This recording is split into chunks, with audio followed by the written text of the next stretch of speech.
দ্বিতীয়টাও cancel হয়েছে। আর মেয়েরাও জানে হাত দেখবে, গলা দেখবে, জনমের ভাষা ঘষে আটা সুজি ময়দা, ওদের মেকআপ করার কি কায়দা, সারাদিন ধরে ডুবেছে, বলে এখন সামনে বসেছে, শ্বশুর দেখি বলছে আলহামদুলিল্লাহ। হ্যাঁ, কিন্তু হুর কিবা বলছে এটাই আমার মেয়ের ছেলে বিবাহের জন্য যোগ্য রয়েছে। বিবাহ হলো, ওলিমা সাজি সব মিটে গিয়েছে, হঠাৎ দেখি চাচা মাচানে বসে হাত দিয়ে দিয়েছে, মাথায় হাত। চাচা কি ব্যাপার, ছেলে বিবাহ দিয়ে কি দিনাই করলে? বলছে না, তবে মন খারাপ। বলছে আর বলো না, বউ দেখে আসলাম, হ্যাঁ সব হয়ে গিয়েছে বাপ। তবে আদর্শে আদর্শিত হওয়ার সেকেন্ড বাপ আজকে কোথায় রয়েছে বাপ?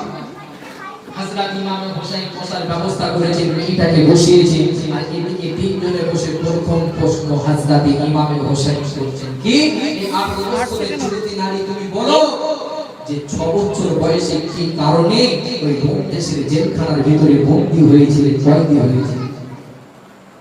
ওরে যুবকেরা, জওয়ানেরা, তরুণেরা, সেই সময় ওই 18 বছরের যুবতী নারী বলেছিলেন, ও হযরত ইমাম হোসেন, তুমি আমাকে কোনো সাধারণ ঘরের মেয়ে ভাববে না।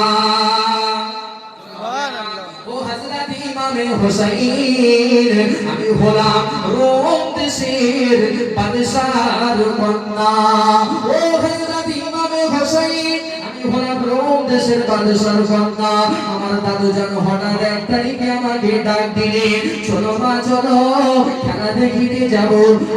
আমার দাদু জানের সঙ্গে খেলা দেখার জন্য রেডি হলাম, তৈরি হলাম, প্রস্তুতি হলাম। প্রস্তুতি নিয়ে দাদু জানের সঙ্গে খেলা দেখিতে গেলাম।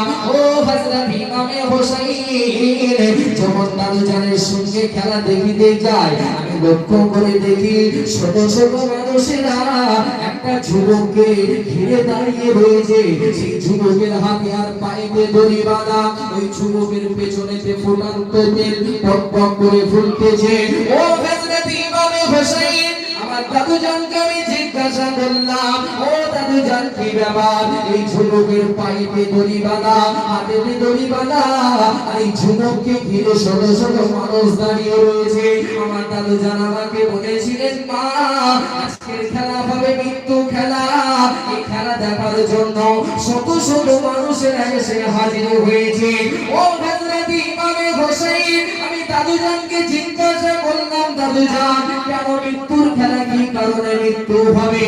আমার দাদু জান বলেছিলেন, মা এই যে যুবককে তুমি দেখিতে পাও, এই যুবক ছিল আমাদের ধর্মে, আমাদের খ্রিস্টান ধর্মের যুবক। এই যুবক আজকে কলেমা পড়ে নিয়েছে, দিন মেনে নিয়েছে, ইসলাম মেনে নিয়েছে, নবীকে নবী বলে মেনে নিয়েছে। মা এই যুবককে বলা হবে, দিন থেকে দূরে সরে যাও, ইসলাম থেকে দূরে সরে যাও, কলেমা তুমি ছেড়ে দাও। যদি কলেমা ছেড়ে দেয়, একে জীবনের মতো আজাদ করে দেব, জীবনের মতো রেহাই করে দেব।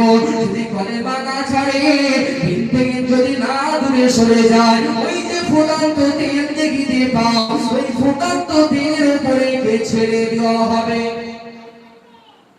দেখার জন্য শত শত ব্যক্তি এসে হাজির হয়েছে।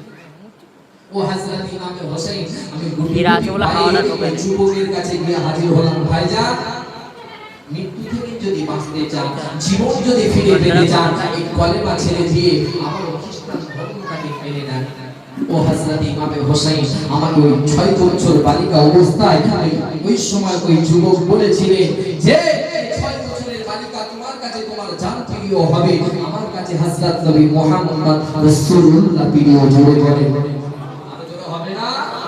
তবে ও হযরত ইমাম হোসেন এই দৃশ্য দেখলাম, গুটি গুটি পায়ে যখন ফিরে আসলাম, আমার দাদু জানের লস্করেরা তাকে যখন ফুটান্ত তেলের দিকে নিয়ে যাচ্ছে, তার জবান দিয়ে একটা কথা বাড়ি হচ্ছে, লা ইলাহা ইল্লাল্লাহ, এই কোন মাবুদ আল্লাহ ছাড়া। জোরে বলেন আরো জোরে হবে না?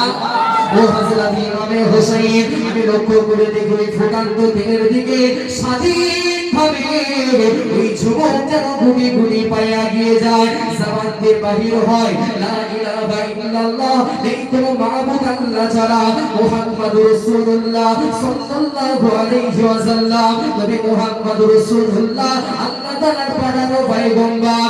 ও